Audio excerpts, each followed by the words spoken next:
ভক্তিচরণ স্বামী মহারাজের শিষ্যকে জানালো, এর থেকে আমি একটা চরম শিক্ষা পেলাম যে কিভাবে আসলে একজন ভক্ত আরেকজনের ভক্তকে ভালোবাসা উচিত।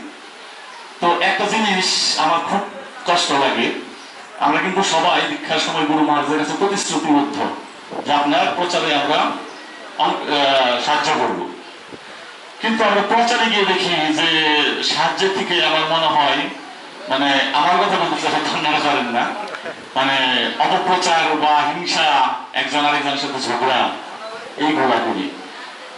এই কলিযুগে কলি প্রবল শক্তিশালী, হয়তো কিছু কিছু করে একজনের কারণে আমরা হয়তো মনে কষ্ট পাই, একজন ভক্ত আরেকজনের ভক্তের আচরণে কষ্ট পাই, কিন্তু সবার আচরণে কি আমরা কষ্ট পাই না কিন্তু। তো কেউ যদি কারো ব্যক্তিগত ভাবে কোনো একটু শিক্ষা দীক্ষা কম থাকে, তার মানে কি বলে কালচারগত যে সমস্যাটা, তো ভক্তি জীবন আসলেও সেই জিনিসটা তার মধ্যে থেকেই যায়। এটা আমি আমার মহান মহান বৈষ্ণবদের কাছে শুনেছি। তো সর্বোপরি আমরা আমাদের ভাবতে হবে যে ও কিন্তু আমার গুরু ভাই বা গুরু বোন। আমি যদি ওকে কষ্ট দিই, আমি যদি ওর সাথে ঝগড়া করি, তো কষ্টটা কে পাচ্ছে? কে পাচ্ছে বলেন তো? কষ্ট কে পাচ্ছে? গুরু মহারাজ। এই জায়গাটা খুব সূক্ষ্ম, কিছু সূক্ষ্ম বিষয় আছে যেগুলো আমরা ভাবি না।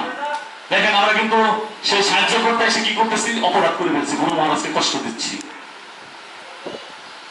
আপনার সাথে আমার ব্যক্তিগত ভাবে কোনো থাকতে পারবো, যখন আমরা কোনো প্রবাদী মিশনে নামবো, কোনো সেবায় নামবো, তখন আমাদের কি করা উচিত? কাছে কে বেশি কত সেবা করতে পারি, এটাই কিন্তু দেখা উচিত।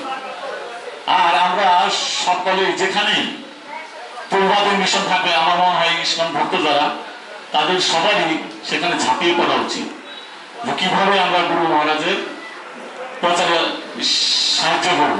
এই বিষয়টা সবাই একটু কৃপা করে মাথায় রাখবেন, একদম সবার চরণে হাত জোর করে বলছি, এই বিষয়টা আপনারা একটু মাথায় রাখবেন যে আমাদের কারণে, কোনো কারণে যেন গুরু মহারাজ যেন কষ্ট না পায়। আপনি তো গুরু মহারাজ দেখছেন তো, আমাদের পাপ সে নিতে নিতে আর বইতে পারছে না, এত মানে আমাদের পাপ সে বহন করতেছে।